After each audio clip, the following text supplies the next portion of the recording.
C'est le genre de décision qui exige une mobilisation de tous les cadres du Front pour l'Unité.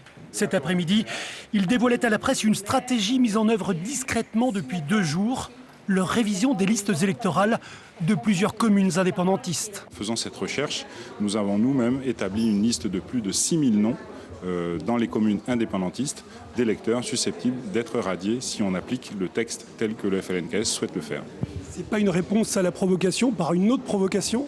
Absolument pas, c'est vraiment si nécessaire. Et si on nous oblige à aller jusqu'à cette extrémité, nous le ferons. Si le FLNKS fait radier des gens sur Nouméa et le Mont-d'Or comme il le souhaite, nous ferons radier des gens dans les communes indépendantistes.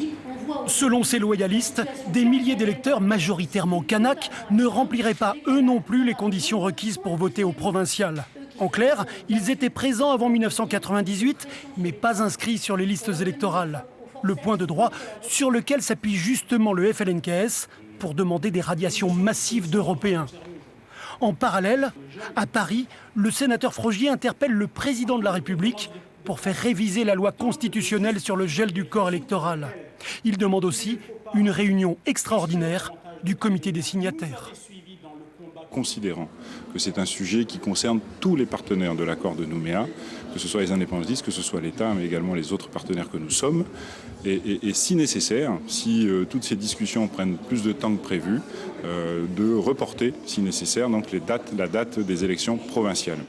À 2 semaines des révisions des listes électorales, cette guerre des radiations radicalise un peu plus les 2 blocs qui s'étaient promis un destin commun.